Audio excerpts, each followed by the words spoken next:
Welcome to Spotlight. I'm Marina Santee. And I'm Mike Procter. Spotlight uses a special English method of broadcasting.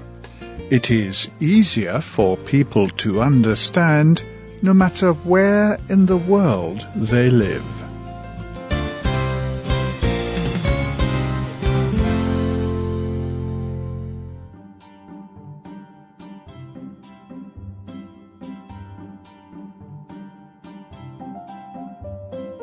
Nicholas Winton had a secret.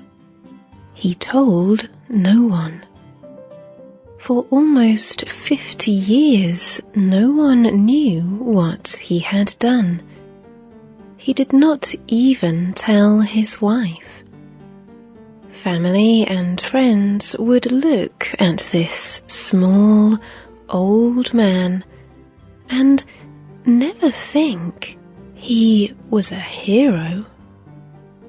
People who served him in the stores or passed him in the street saw only an old man walking with the aid of a stick. Then, in 1988, the world learned his secret.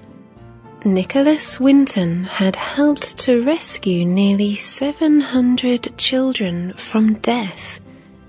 Without him, these children would have been victims of the Nazis in World War II.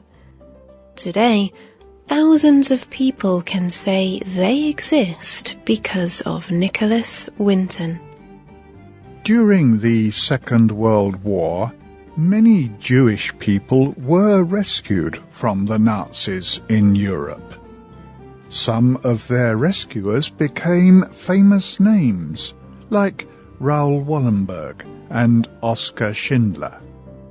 Films like Schindler's List have told stories of their courage and how they tricked Hitler's men. But only now has a film been released to tell the story of Nicholas Winton. It shows how children escaped from Prague to England as Nazi armies marched into Czechoslovakia. Prague is the English translation of Praha, which today is the capital city of the Czech Republic.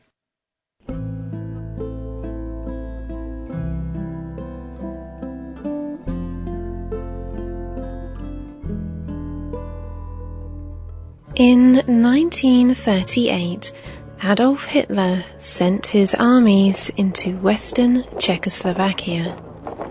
He claimed that the land belonged to Germany. Many Jewish families lived there. They had already escaped from Germany, but now they were forced to flee again, this time to Prague.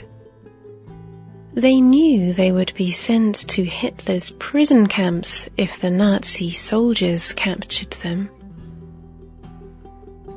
At this time, the British government did not see the danger, but Nicholas Winton did. He was just a young man, 28 years old, an age when young men like to do fun things. But Winton cancelled a holiday in Switzerland and went instead to Czechoslovakia to visit the Jewish refugees. He wanted to see what he could do to help them. An aid organization had been attempting to get Jewish families out of Prague before the German armies arrived. But this work was becoming impossible. Finally, Jewish parents were so afraid that they said, "Even if you cannot get us to freedom, please, please help our children to escape." Nicholas Winton went back to England to devote his time and energy to saving the young Jewish children. He had family in Germany, and he knew how the Nazi government was crushing the Jewish people. But the British government did not see the danger. Officials did not believe that war was only months away. They were very slow to issue the documents that Nicholas Winton needed to save the children. However, Nicholas Winton was in a hurry.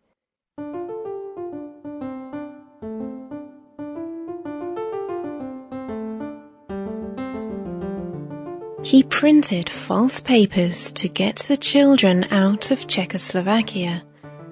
They would be exchanged for real documents when the children arrived in England. He worked at his job during the day, but he spent his nights trying to persuade British people to receive young Jewish refugees into their homes. It was very difficult. Each family that agreed to receive a child had to pay the British government 50 English pounds. This was more than 3 months' wages, so only people with a lot of money could help. On March the 14th, 1939, the first group of children left Prague by airplane. Over the next few months, another 7 groups of children travelled out of Czechoslovakia. They travelled overland by train and then crossed the sea by boat to safety. Then, on September the 1st, the biggest group of children gathered to flee Prague. There were 250 of them. But they did not escape. That day, Hitler's armies invaded Poland. The Second World War had begun, and Germany closed all borders. The children were among many people taken to Nazi prison camps. Nicholas Winton says that not one of the children was seen again. If the train had left a day earlier, they would have been saved. That is a thought that saddens Nicholas Winton's heart to this day. The children who had escaped to England hoped they would see their parents again after the war, but this did not happen. The Nazis killed their parents and brothers and sisters. All they had were pictures and memories of happy times with their families before the Nazis took power. Years passed by. The war ended, and the children grew to become adults. Many of them married and had children and then grandchildren. But one question remained in their minds. Who was the English man that welcomed them when they first arrived in England? No one knew.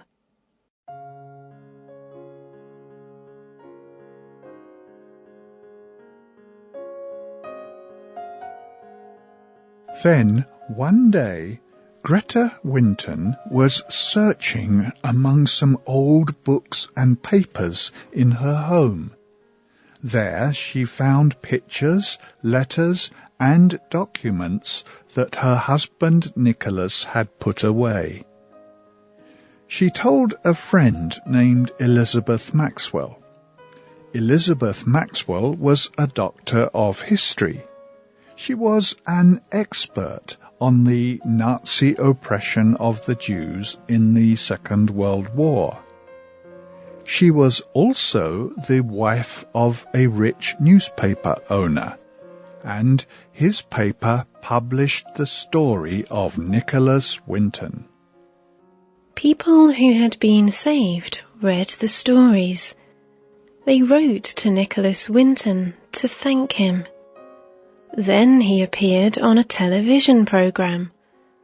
The program was recorded with a studio audience, a large number of people sitting in a theatre. Nicholas was among them.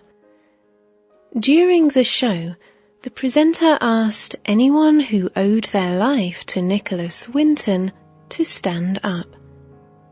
An amazing thing happened. Everyone stood up. The whole audience. Nicholas was very surprised. The TV company had filled the theatre with people whom he had rescued when they were children.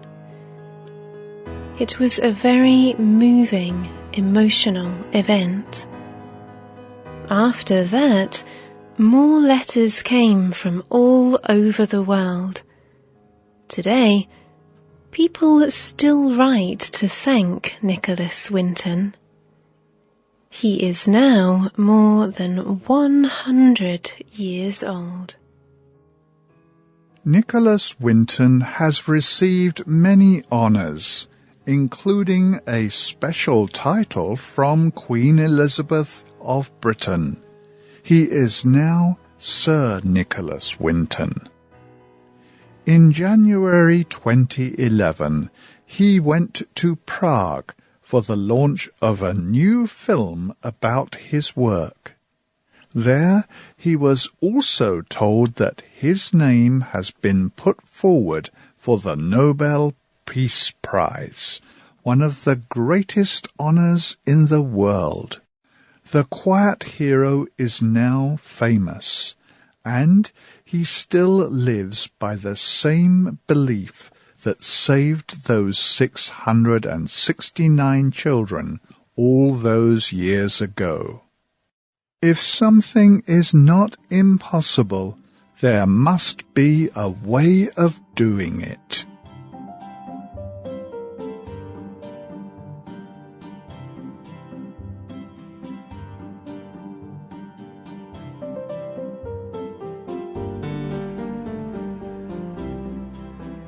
The writer of today's program was Alan Harris. The producer was Nick Mangels. The voices you heard were from the United Kingdom. You can listen to Spotlight programs and read the words at the same time on our website. The address is www.radio.english.net. This program is called Please Save Our Children. You are welcome to tell us your opinion about Spotlight programs. Our email address is radio@english.net, or you can leave comments on our website. You can also find us on Facebook. Just look for Spotlight Radio. Thank you for listening to Spotlight. Goodbye.